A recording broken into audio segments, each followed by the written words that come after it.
Joining us now on the line from Washington, D.C., Peter Bergen. He is the author most recently of Manhunt, the 10-year search for bin Laden from 9/11 to Abbottabad. And Peter, as I welcome you back to the program, I want to start by focusing in on this fortress in Abbottabad, Pakistan, where Osama bin Laden and many of his associates and family members were living. That fortress, tell us how that first got on the CIA's radar screen as a place where bin Laden might be. Well, it was a long process, and it was more Agatha Christie than James Bond. First of all, they had an alias for the guy, the courier, who was protecting bin Laden. They learned that he was an important member of Al-Qaeda over time in the 2003-2004 time period. It then took another 3 years before they associated a real name with this guy's alias. His alias was Abu Ahmed al-Kuwaiti, which means the father of Ahmed from Kuwait, so not a very precise name. They finally realized that he was a Pakistani national who'd grown up in Kuwait. They got a real name. Then it took another 3 years to associate a real name with his cell phone, which they located in a particular city in Pakistan.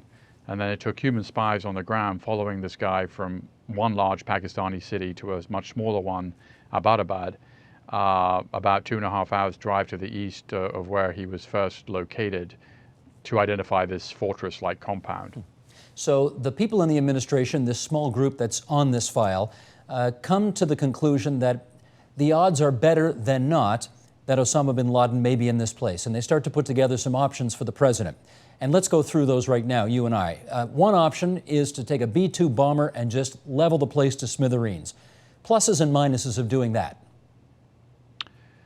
Well, when they looked at the B-2 bomber, it would require 32 2,000-pound bombs. One of the generals in the room pointed out it would be like having a small earthquake going off in the area. Not only would you kill all the women and civilians on the compound, but also people in neighboring buildings, most likely. And of course, you would never know if you'd killed bin Laden or not. Any DNA would just sort of evaporate. Second option, Predator drone drops a smaller bomb, doesn't level the place, but kills a bunch of people there. Pluses and minuses of that. Well, the small bomb that they were considering is a really small bomb. It's an experimental munition, a small tactical munition. It's so experimental that there was concerns that it might not work. It would be a relatively small explosion. This is something that hasn't been used in combat before. It might miss the target. It might kill the wrong person. So there were some pluses though, because of course you wouldn't have men on the ground. You wouldn't have a large sort of civilian casualties. You might even be able to deny that it actually happened. But that was basically eventually. The president decided something else. Sure, the president obviously went with the third option, which was to send the Navy SEALs in and let them do it. I'd like to know, when the SEALs who were tasked with this mission found out who the target was going to be, what was their reaction? Well, a large cheer went up, of course. I mean, this is a group of people who have been looking for bin Laden for a long time, and, when exactly they were told, I was not able to really determine, but sometime in April, perhaps in early April, and the mission, of course, was May 1. And amazingly, in a city that leaks like a sieve, this didn't leak. How come? Well, Tom Donilon, the National Security Advisor to President Obama, I think has said that the way to keep a secret in Washington is tell no one. And they told very few people. I mean, none of the political side of the White House knew about this until, 24 hours before. Even people who worked on the Afghan-Pakistan account in the National Security Council, none of them were told. It was very tightly held. Okay, let's focus in now on the decision to go. Joe Biden, the vice president, Robert Gates, the defense secretary, both told President Obama, don't do this. Two of the most experienced hands in Washington said, don't do it. And Obama did it anyway. How did he overrule two such senior advisors? Well, I think he has said, President Obama has said that the people who were skeptical, helped sharpen his thinking and helped sharpen the plan. And the plan changed over time. It became a much, initially there was a sort of plan to do it in a relatively small way and try and not anger the Pakistanis. The president sort of said, let's do it in a larger way. Let's have more backup. And so the skepticism was useful. And Robert Gates, the defense secretary, was skeptical throughout. Joe Biden, Vice President Joe Biden, in the final National Security Council was very definitive. Don't do this. And their objections were very reasonable. One is we might destroy with whatever remains of the U.S.-Pakistan relationship. Two, we might have U.S. Navy SEALs dead on the ground or hostages. Three, we might have civilian casualties. Four, bin Laden might not be there. The evidence for him being there was entirely circumstantial. Our embassy in Pakistan could be attacked by a mob as it was in 1979, the U.S. embassy. There were a lot of things that could have gone wrong. But at the end of the day, you've got basically one person tasked with making a decision on behalf of 300 million Americans. Can you give us some sense about how much President Obama agonized over this call? I don't think he's a big agonizer. I interviewed Secretary of State Hillary Clinton, and she was one of the people on that final National Security Council meeting who was in favor of the raid. And she gave a very long and lawyerly presentation to the president. And no one really knew where she was going. She laid out the pros and the cons and then finally came down in favor of the raid. And when I asked her about that, she said, look, the president is not interested in a sort of emotional appeal. He's interested in a very deliberative process. And that's the way to sort of appeal to his decision-making. This is not a gut call. This is, he's sort of weighing the odds. So he has said, of course, that the lives of the men on the ground weighed heavily on him. I think his presidency could have been severely damaged if things had turned out differently. It's easy sort of post facto when we know how the decision turned out to say that was an easy call, but I don't think it was an easy call at all. There was some debate about whether or not he actually ought to go in the room where the spy satellites send back their signals and watch this thing happen in real time. Ultimately, he decided to do that. What was the concern of the military that maybe that wasn't such a good idea? I think there were two concerns about that. One was sort of a political concern in a sense that, if the thing went wrong and the president was watching it in real time, how would he react? And there was that kind of concern. There was a sort of related to the military concern. The president authorized this mission. We don't want him to be micromanaging it or be seen to be micromanaging it. And, some of the military guys were concerned, not necessarily the president would sort of change the operation in real time, but Admiral Mike Mullen, the top military advisor to the president, spoke to me for the first time on the record about this, and he said, the technology allows for the first time a president to watch a tactical operation unfold literally in front of his eyes, and that there are some downsides to that potentially if the president chose to intervene in the middle of an operation which he's already authorized. Now, obviously, that didn't happen, but there were concerns about the president watching this in real time, and there were concerns that people might get cold feet if things started going wrong, and things did start going wrong. But the president, of course, basically let the thing proceed, and it had all been gamed out so that there was plenty of redundancies and backup plans in this operation. Well, I want you to take us now through the moment when the SEALs go in and the first chopper lands, and it's a bad landing, and the tail rotor hits a wall and breaks off. And I wonder if at that moment, how many people in the room were thinking, this is 1979 Jimmy Carter Iranian hostage crisis all over again? Well, I think a lot of them were. Robert Gates, the defense secretary, was at the White House as that operation in the Iranian desert basically, went south. It weighed very heavily on his mind. He was a 41-year-old CIA official he was working as the executive assistant to the then director of the CIA. I think anybody of that generation, that was a sort of experience that loomed pretty large. I think others in the room who had recent military experience or had familiar with the SEALs and their sort of capabilities were perhaps less concerned. But look, everybody was concerned. Hillary Clinton, who I spoke to, said it was like watching an episode of 24, and another person who I interviewed who was in the room said you could hear heartbeats in the room. It was clearly a very stressful moment. Okay, second chopper lands. The SEALs go in. Before they get to bin Laden, they do encounter associates, family members, and they kill unarmed women and children at various points before they get to bin Laden. And I wonder if in your conversations with any of the people associated with this after the fact, there was any queasiness about doing that. Well, you know, the SEALs went in, and within 15 minutes of these, there were 11 adults on the compound by my calculations. They killed 5 of them and wounded 2 of them. Now, the children were in fact adult children, male, 23-year-old Khalid bin Laden's son. The women, one of whom was killed and one of whom was wounded. I wasn't able to speak to the U.S. Navy SEALs directly who were on the raid. No one has interviewed them. I haven't really heard much queasiness on this issue. I mean, it was the middle of the night. There was no moon.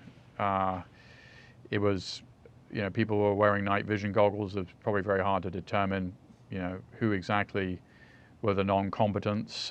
They seem to have, I think the facts speak for themselves. I mean, every adult male in the compound was killed, and 1 adult woman was killed and 1 was wounded. So, you know, this was definitely a military operation, you know, and the facts speak for itself. Mm-hmm. Tell me, at the key moment when they saw bin Laden, whoever it was who had him in his sights, what did he do? They saw bin Laden. Bin Laden, you know, I was able to get inside the compound where bin Laden lived, the first out and only outside observer to do so. And you can kind of see, I was able to reconstruct some of what happened that night just by looking at the sort of visual evidence. And bin Laden had a very large metal gate installed on the bottom floor of his house, which prevented access to the floors he lived on. The SEALs blew through that with breaching material, and then there was another big metal gate on the top floor where bin Laden lived. There were no signs of that being blown open, so I assume this was a gate that could only be locked from the inside. Bin Laden pops his head out to see what's going on, and it's very dark, he's confused. And the SEALs see him and they bound up the stairs, and he either forgets to or in his hurry doesn't lock the door behind him, and they just basically rush through it and turn right into his bedroom and shoot his wife, who they wound, and then shoot him, who of course they kill. You say shoot him. Where and how? Well, they shot him with a double tap. You know, I mean, it was one through his left eye, and 1 through his chest. I mean, he died immediately. Do you know who took the shot? No one does. So the president doesn't know either?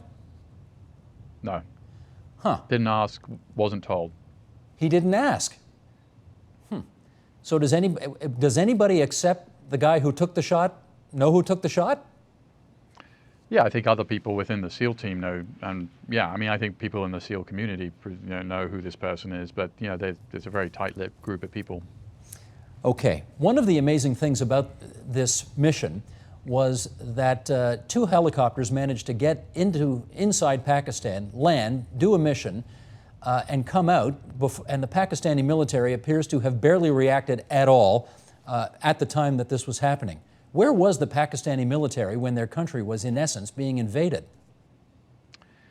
Well, it was a pretty stealthy invasion. You know, these helicopters that came in, not only were they stealth helicopters modified in such a way that they were, you know, it was very hard for them to see them on radar. They were also flying nap of the earth, as it's called, which is several feet above the ground. You're driving around trees, you're using riverbeds, you're using mountains and hills to camouflage your movements. It was, you know, even if they'd been normal helicopters, this would have been hard to detect.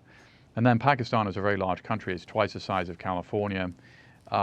You know, when the Pakistanis finally realized that something was going on, they scrambled their F-16s, but they don't have much of a nighttime flying capability, and they could, you know, they weren't able to detect these helicopters coming in or leaving. In your estimation, how much damage has been done to the American-Pakistani relationship because the Americans gave nobody in Pakistan the heads up that this was going to happen? Yeah, quite a lot of damage was done, but the damage was not so, well, there was that part, you know, certainly there was that, but there was also, you know, the president came out the night of the raid and said that Pakistan had been helpful along the way to building the intelligence case, and I think that's true. That led to bin Laden, you know, and also to other people in Al-Qaeda. Other statements within the next 48 hours by senior administration officials saying that you couldn't trust Pakistan and that's why we didn't tell them were very unhelpful. It poured salt into kind of an open wound. And the bin Laden raid had come in the context of a lot of other problems in the relationship, American drone program in Pakistan, Raymond Davis, a CIA contractor who killed 2 Pakistanis in a large Pakistani city in January of 2011. So, there was, the bin Laden raid was sort of part of a whole set of things that have caused problems in the U.S.-Pakistan relationship. You wouldn't want to say there was anything amusing related to this, but in fact, if I read your book accurately, there was something kind of amusing related to this, and that is how they confirmed that it was, in fact, bin Laden that they'd killed. How did they do it? Oh, well, that's, the SEALs have thought of everything, but the one thing they didn't bring was a tape measure, and bin Laden is 6'4", and they didn't have a tape measure, so in Jalalabad they confirmed his height by just getting a U.S. Navy SEAL who was around 6'4" to lie down next to him and see if he measured up the same height. So, and at one point President Obama said to Admiral McRaven, the guy who led the operation and planned the operation, I gave you a $60 million helicopter, referring to the helicopter that went down. You couldn't afford a, $1.99 for a tape measure, and in fact gave him later a mounted tape measure when McRaven visited President Obama in the Oval Office. That's the story I was looking for. Okay, it happens. Barack Obama makes his first phone call. Who's it to?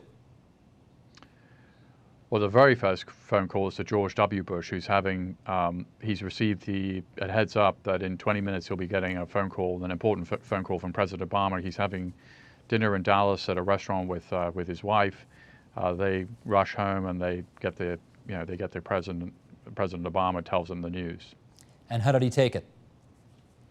He said, congratulations. I mean, there was a whole round of phone calls, including to the Pakistanis that night, and everybody was, pretty upbeat about, even though, later there was, a lot of problems in the U.S.-Pakistan relationship. And the initial reaction, whether it was President Zardari of Pakistan or General Kiani, who's the head of the Pakistani military, their first reaction was congratulations. This is one of those moments where, who the president calls immediately in the aftermath is kind of key.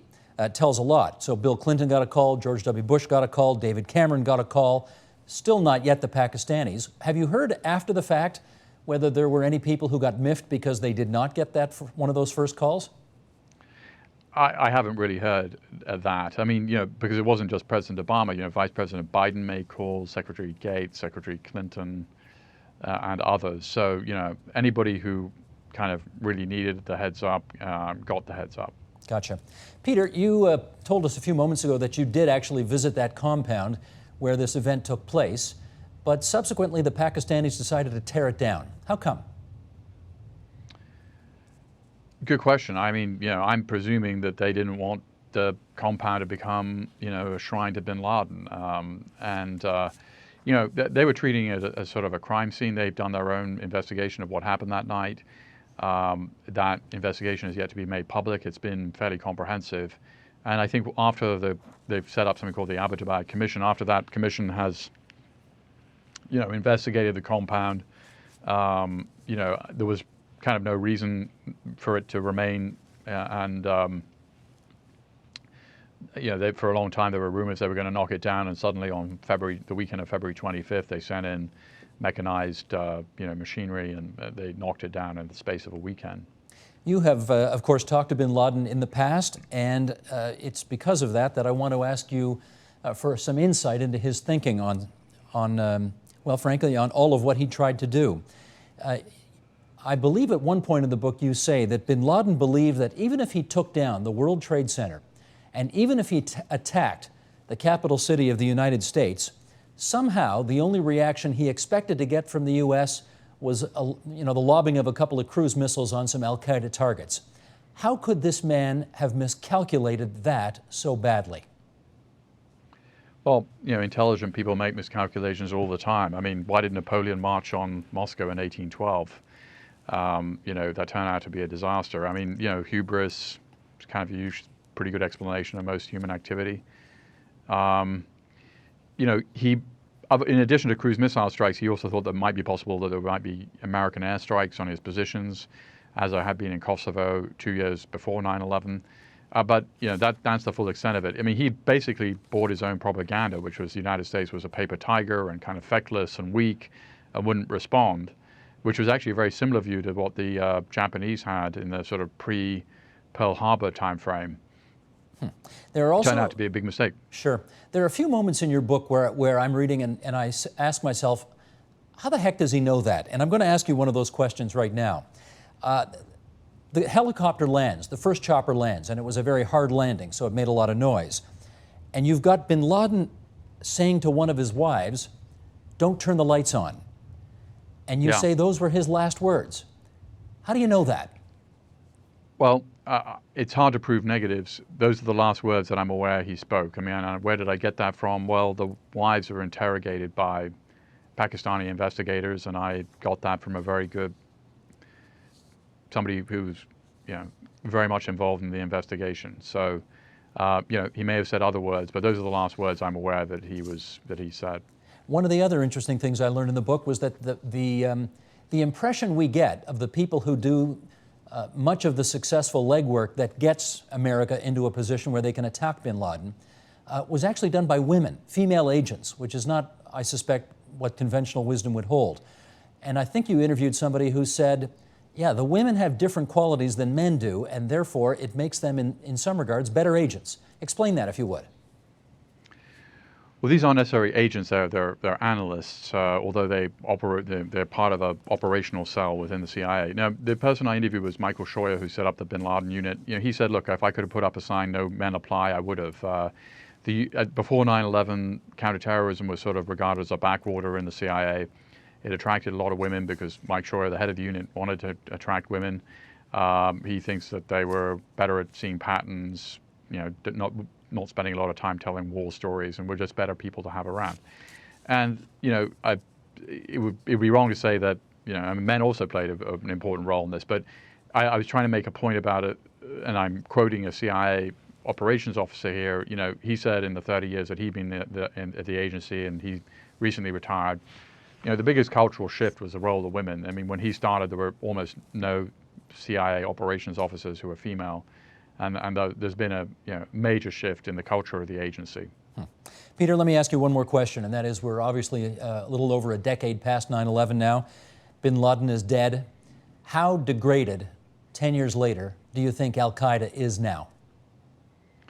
I think they're very degraded. I mean, they haven't had a successful attack on the United States since 9/11.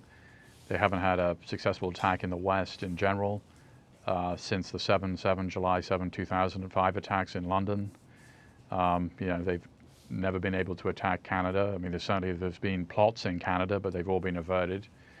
And so, I mean, the group and people influenced by its ideology, it's really kind of mostly a record of failure. I'm not to say that they won't, try to keep. They'll keep trying, and by the law of averages, they'll get one through, but it's likely to be pretty small.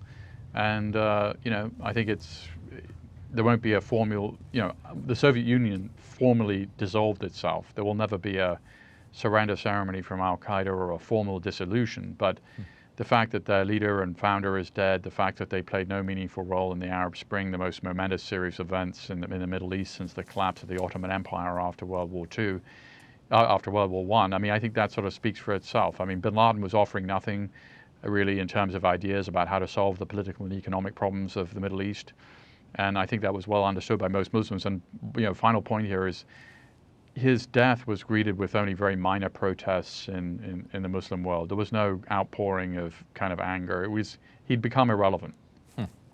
Name of the book is Manhunt, the 10-year search for bin Laden from 9/11 to Abbottabad. Peter Bergen, good of you to join us on TVO tonight. Thanks so much. It's an absolutely riveting read, and I thoroughly enjoyed it. Thank you for reading it so carefully. Support Ontario's public television. Donate at tvo.org.